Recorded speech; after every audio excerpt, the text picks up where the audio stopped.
Mark, pleasure having you on the program as always. Always look forward to our discussions. We now move over to the Indo-Pacific for our next update. Why Taiwan and China are locked in a war of words over World War II history as Beijing prepares a mass military parade to mark Japan's surrender. Taiwan, officially the Republic of China, says its forces led the war against Japan, with veterans and officials accusing the Chinese Communist Party of distorting history.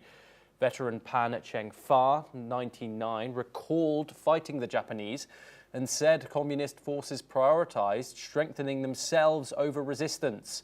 In Taipei, anniversary events honored Republican soldiers and the Flying Tigers, while President Lai Ching-te warned against Beijing's aggression and urged citizens to boycott China's parade.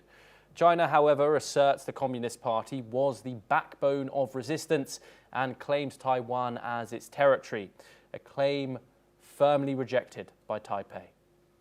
We are now joined by William Yang. He's a China analyst and he joins us live from Taipei. William, thank you very much for joining us here on the program. What's the messaging around this, William? Could you tell us a little bit about how China analyzes its history, how it educates its youth in regards to the history of how the Chinese Communist Party conducted itself in world wars, etc. How does it put itself forward to its youth and itself on the world stage?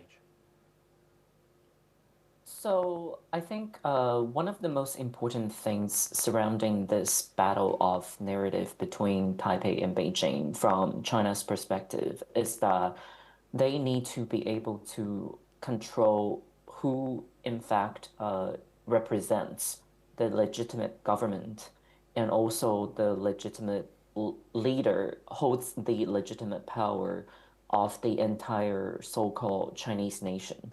And in their view, even though during the World War II, it was indeed the Republic of China government in power at the time, they don't want the Chinese public to have this contradicting and conflicting views of history.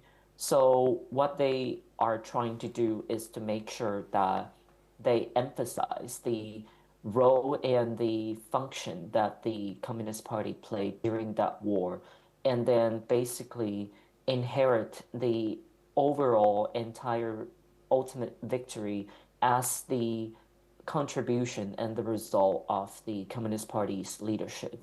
And in this process, what they are hoping to achieve is to assert and double down on this notion that there is only one China, and the People's Republic of China is the only sole representative. And in this whole process, to double down on the notion that Taiwan is an inalienable part of China, so that there is not going to be this contradicting narrative where another country or another representative of this notion of China is also claiming its role and its function in the World War II history. Yes, indeed, William. And also, does this, what time does this come amidst? I mean, we obviously do see tensions rising between the two. What can we expect from this parade? What kind of narrative are China pushing? And what's the feeling in Taiwan today? So I think from the parade on September 3rd, we are definitely going to expect a big celebratory mood with a display of China's military might and power.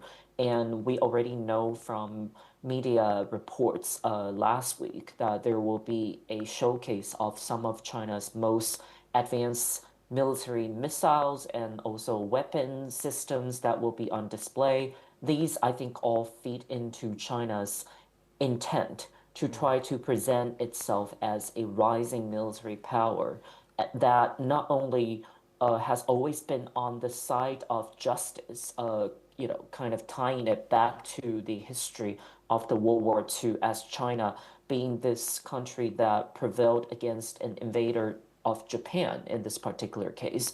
And they are trying to use that narrative to tie it back to the fact that China is now this powerful country, rising military power that continues to uphold what, in their view, a global justice. And it is definitely going to try to use this chance to highlight that part, but also at the same time try to, you know, promote their legal war battle, the lawfare battle against Taiwan, to try to minimize Taiwan's existence and try to double down on the narrative that Taiwan has always been a part of China and Taiwan is not a separate political entity. And so the mood in Taipei, I think, is that people here are already very used to China's lawfare activities and strategies against Taiwan. But at the same time, the government here will definitely try to use these occasions to promote its own narrative so that it at least has a countermeasure that can push back against